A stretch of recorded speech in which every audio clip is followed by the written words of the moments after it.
आज भोपाल में मुख्यमंत्री मोहन यादव की अध्यक्षता में कैबिनेट बैठक हुई। नगरीय प्रशासन मंत्री कैलाश विजयवर्गीय ने बताया कि जीएसटी कम करने के फैसले पर प्रधानमंत्री नरेंद्र मोदी का धन्यवाद किया गया, जिससे आम जनता को राहत मिलेगी। साथ ही 17 सितंबर को धार में पीएम मित्र पार्क का शिलान्यास होगा, जिससे टेक्सटाइल उद्योग और कपास उत्पादक किसानों को लाभ होगा।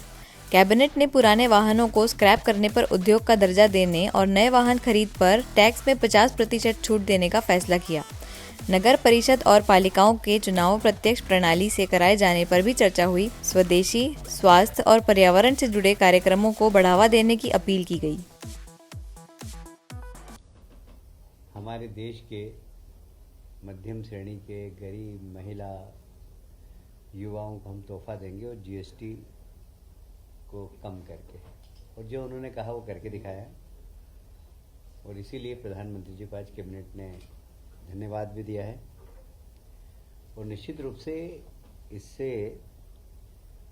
आम आदमी को, किसानों को, एमएसएमई जो हमारे उद्योग हैं, मध्यम वर्ग, महिलाओं, सबके जीवन में एक स्वावलंबी बनने का अवसर प्राप्त हो रहा है। और इसलिए जहाँ जीएसटी कम हुआ वह हम इस दिवाली पे एक स्वदेशी का आंदोलन भी हम चलाएं। ये प्रधानमंत्री जी ने इच्छा प्रकट की थी। आज इसी संबंध में हमारे प्रदेश के यशस्वी मुख्यमंत्री जी ने सभी से आग्रह किया है कि जीएसटी को समझें और जनता के बीच में चर्चा का विषय हो कि हमने जीएसटी कम करके समाज के हर वर्ग को लाभ पहुंचाने की कोशिश की है। माननीय प्रधानमंत्री जी पीएम मित्र पार्क का उद्घाटन करने 17 तारीख को धार जिले में आ रहे हैं। इस कार्यक्रम का जो थीम लाइन है वह है स्वस्थ नारी, स्वदेशी व एक पेड़ मां के नाम।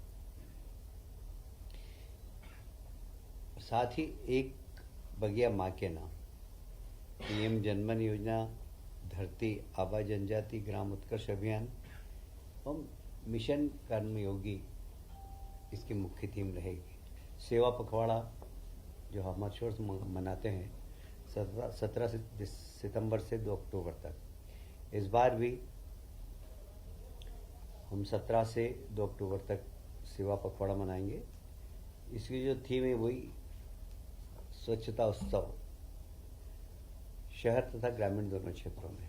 अगला चुनाव जब भी होगा जब डायरेक्ट इलेक्शन होंगे, और डायरेक्ट इलेक्शन होंगे तो उसमें अध्यक्ष को यदि अविश्वास लाना हो तो वो सारी प्रक्रिया जो डायरेक्ट इलेक्शन की थी वो पूरी की पूरी लागू हो गई, जिसमें 3/4 पार्षदों को लिख कर देना, फिर खाली कुर्सी, भरी कुर्सी का चुनाव और फिर जनता के द्वारा उसको हटाने की प्रक्रिया। BS1 और BS2 ये काफ़ी पोल्यूशन पैदा करते हैं, तो ये स्क्रैप कैसे हो, इसके लिए बहुत ज़रूरी है कि हम कुछ सुविधा दें।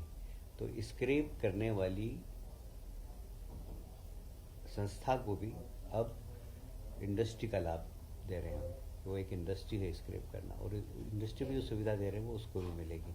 Point number 1। पॉइंट नंबर 2, जो व्यक्ति स्क्रैप करेगा वो जब नई गाड़ी उसको सर्टिफिकेशन मिलेगा, और जब वो नई गाड़ी खरीदेगा तो उसको मोटर कर यान पर 50% की छूट मिलेगी।